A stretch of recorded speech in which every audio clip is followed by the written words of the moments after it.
Muito bem, então vamos aqui ao ponto do debate. Em setembro de 2014, a offshore do Paulo Guedes, atual ministro da Economia do governo Bolsonaro, tinha lá um investimento de quase 10 milhões de dólares, 9 milhões e meio de dólares, que dá cerca de 37 milhões de reais. Isso lá naquela época do aporte, em setembro de 2014. Com a desvalorização do real frente ao dólar, e aí nós estamos falando do ministro da Economia, que tem responsabilidade sobre essa política econômica, sobre o resultado dela, pelo menos em grande parte.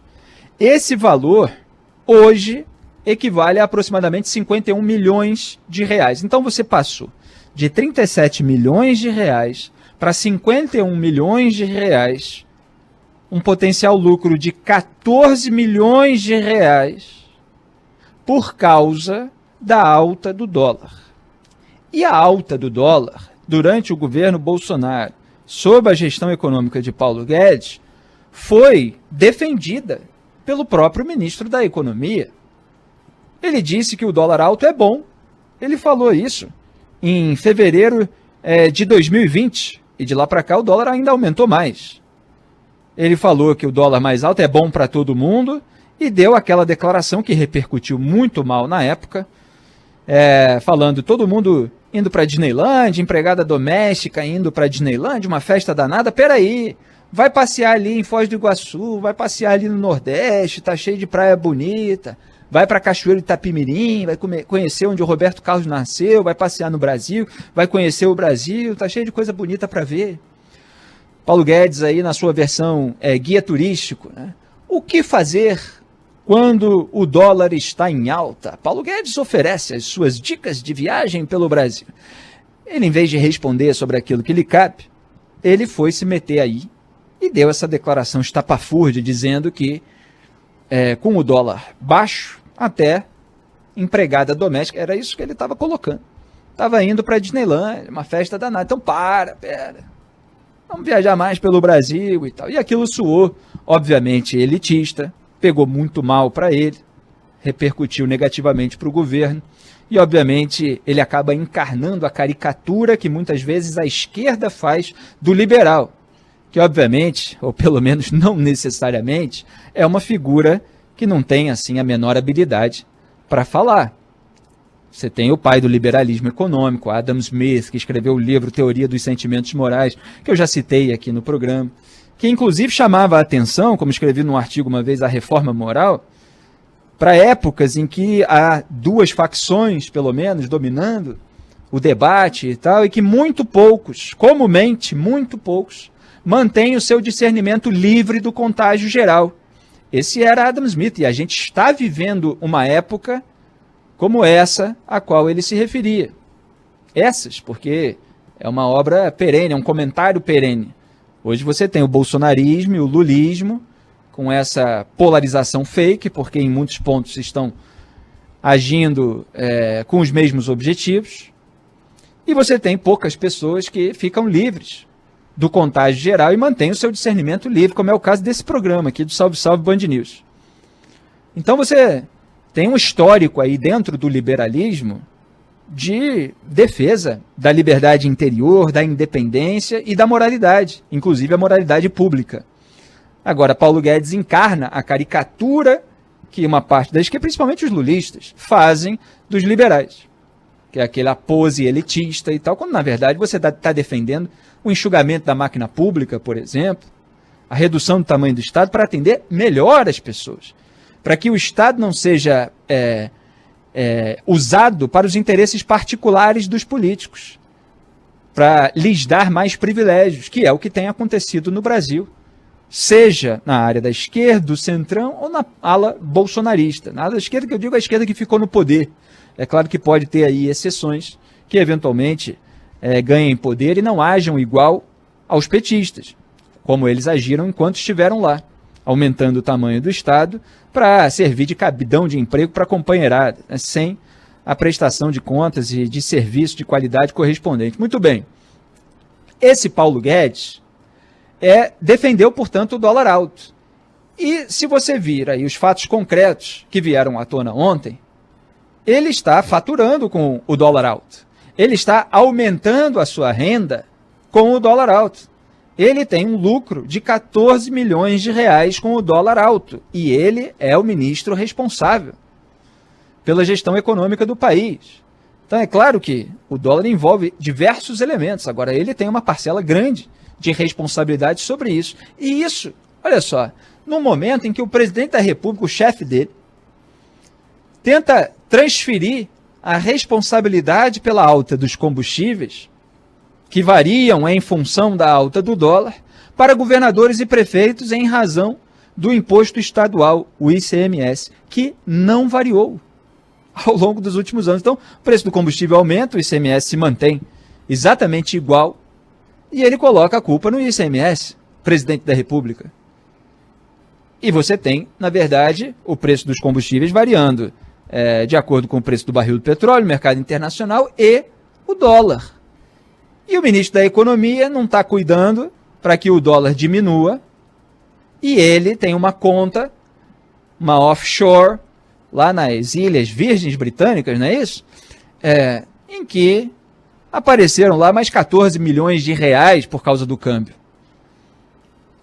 É muito grave, evidentemente. E aí você tem que ver o que está escrito na lei da maneira mais específica, né? Aquilo que a lei diz mais especificamente, lá no Código de Conduta da Alta Administração Federal, em seu artigo 5º, é a proibição, aspas, investimento em bens cujo valor ou cotação possa ser afetado por decisão ou política governamental a respeito da qual a autoridade pública tenha informações privilegiadas. Fecho aspas. Portanto, Paulo Guedes, obviamente, ele toma decisões sobre a política econômica do país, logo ele tem informações privilegiadas. E aí o artigo está proibindo investimento em bens cujo valor ou cotação possa ser afetado por decisão dele, no caso, né? Dessa autoridade pública. Aí tem que focar, porque eu estou chamando a atenção já para aquilo que vai virar, já está virando, alegação de defesa. O Código de Conduta da Alta Administração Federal proíbe, portanto, investimento em bens. E aí é preciso ver o que ele vai alegar, porque ele pode alegar, bom, não, o dinheiro estava lá parado numa conta que eu já tinha muito antes de virar ministro da Economia e tal, de modo que, enquanto eu estou no cargo no governo Bolsonaro, não fiz qualquer investimento. E aí, por isso, ele não seria enquadrado no artigo 5º do Código de Conduta da Alta Administração Federal, porque não investiu. Talvez seja uma saída jurídica aí para a defesa do Paulo Guedes.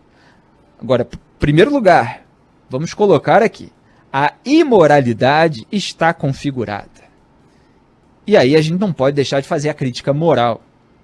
Se o sujeito tem lá uma offshore, na qual ele foge dos impostos, aliás, está aumentando agora, né? Isso é uma segunda etapa aqui do meu comentário, mas já antecipo, está aumentando imposto agora, e tem lá dinheiro protegido do imposto, né? Protegido contra o próprio ministro da Economia, que por acaso é ele. Mas muito bem, tem lá o dinheiro protegido de impostos, tem lá o dinheiro que pode ser turbinado em reais de acordo com a alta do dólar. Virou ministro da Economia, foi convidado por um governo, no caso o presidente Jair Bolsonaro, bom, vem a público, olha, eu tinha uma conta lá e tal, estou fechando essa offshore aqui, estou transferindo, estou repatriando, estou fazendo isso e aquilo, transparência, moralidade, para que ninguém depois venha me acusar de tentar lucrar com uma eventual alta do dólar. Não é isso que é o meu plano econômico, inclusive, e tal. Fez isso? Não fez nada disso. Então pode ter ali declaração da Receita, é isso que ele está dizendo, está negando irregularidade, mas a imoralidade está configurada. Pode dizer, não investi, não estava retirando dinheiro agora e tal, mas a imoralidade está presente. E aí você tem a iniciativa do Randolph, que foi divulgada agora há pouco, que invoca aí uma série de outros artigos. Porque, para além desse artigo mais específico, você tem a possibilidade ali de enquadramento, pelo menos de acordo com o documento do Randolph, improbidade administrativa por enriquecimento ilícito, atentado aos princípios da administração pública. O senador não descarta a hipótese de ter havido prejuízo ao erário no bojo do exercício conflitante de interesses públicos e privados pelos senhores Paulo Guedes e Roberto Campos. Eu estou focando aqui mais no Guedes porque a economia está sob a sua responsabilidade direta. Mas é claro que precisa haver apuração aí sobre o caso do Roberto Campos, pelo menos esclarecimentos.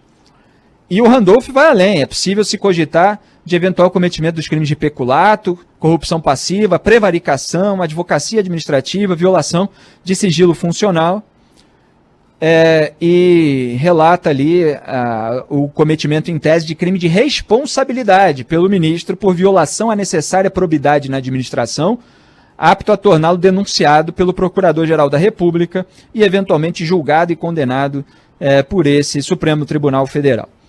Então, várias outras hipóteses ali que estão sendo aventadas pelo Randolph, que obviamente assim também faz a sua médica, o seu eleitorado, mostra que está vigilante e tal, e dá aquela queimada num adversário político. Agora, de fato, é necessário que a oposição atue nesse sentido, que se cobre das autoridades as devidas providências. E você tem os princípios ali da administração pública, você tem a moralidade, a impessoalidade, tudo isso pode estar sendo atingido. Quer dizer, você escapar porque você não investiu e tal, porque você não retirou o dinheiro, não sei o quê, de um dispositivo mais específico, não quer dizer que você escape daqueles princípios mais gerais. Ou, eventualmente, que não possa ser enquadrado por crime de responsabilidade, que aí tem elementos políticos também a respeito de conflito de interesses, pode ser enquadrado, pode haver uma pressão para que isso aconteça também. Eu considero muito grave. E isso independe, né? As minhas análises elas são feitas com base em fundamentos, em princípios, em valores morais e tal. Não interessa para mim se é o Paulo Guedes, se é outro ministro da Fazenda e tal. Se o sujeito está tendo lucro com uma política econômica adotada por ele, enquanto mandatário, quer dizer, enquanto ele é ministro da Economia de um governo, obviamente precisa haver uma investigação e a responsabilização e a punição, na minha visão, ela vai variar de acordo com o grau, né? Mas ela precisa existir. Não dá para aceitar. E vejam que na semana passada, só para concluir, nesse programa a gente estava falando sobre a mudança na lei de improbidade administrativa. Agora a Câmara adiou, então essa novela ainda vai durar mais um pouquinho. Adiou a votação, lá, etc. Mas está tramitando. E eu estava chamando a atenção para retirada do dolo. Né? Então, quer dizer, na verdade, você precisa comprovar o dolo para punir o político com eventual perda da função pública, do seu mandato, foro privilegiado, claro que acaba sendo uma consequência. Quer dizer, você precisa provar a intenção de que ele quis cometer o crime, não basta provar o crime. Não basta provar que houve dano ao erário, que houve desvio, que houve enriquecimento ilícito, tem que provar que o sujeito fez aquilo por querer, né? E eu estava dizendo que o sujeito basta fazer e depois alegar, não, foi sem querer querendo, né? E aí, você vê mais ou menos a mesma coisa. Quer dizer, o sujeito mantém a conta, aí lucra e tal, aí depois é descoberto, fala assim, não, veja bem, não tem nada a ver e tal, não tinha nenhuma intenção de fazer isso. Então você precisa confiar no político, no que ele diz, que ele não teve nenhuma intenção. Só que você tem o lucro, o aumento da renda e tal, você tem aquilo configurado. E aí você vai dizer que não tem um documento, não tem uma mensagem apreendida, não tem um ofício, um despacho, dizendo eu, ministro da Economia do Brasil, Paulo Guedes, tenho a intenção deliberada de faturar com o dólar alto na minha offshore, nas ilhas, não sei o que e tal. É óbvio que você não vai encontrar nada disso. Então, uma certa sonsice, ela fica no ar. Parece que as pessoas, na política brasileira, elas querem ter essa possibilidade de fazer as coisas, de deixar elas acontecerem da maneira errada, irregularidade, eventualmente até ilicitude. Descobriram, falaram, não, veja bem, não tem nenhuma intenção e tal, isso aí sempre tive, assinei um documento aqui e tal, isso acabou acontecendo, mas foi sem querer. E a gente tem que acreditar? Pergunto. Eu, Felipe, Não acredito. Não acredito que não houve consciência, que não há consciência, pelo menos, por parte de alguém envolvido em algo assim, de que está faturando. Pode ter outras coisas, quer dizer, pode ter ali, o sujeito está no cargo do governo e tal, o dólar acabou aumentando, ele precisou defender essa política econômica, mas ele sabe. Ele sabe que ele tem uma offshore lá no exterior e que 14 milhões de dólares ou algo parecido, ele pode não ter contado tudo no papel, ele tem a mais do que tinha antes, porque ele tem essa offshore aí com uma grande quantia em dólar. Então tudo é muito ruim, mais uma vez, para o Brasil.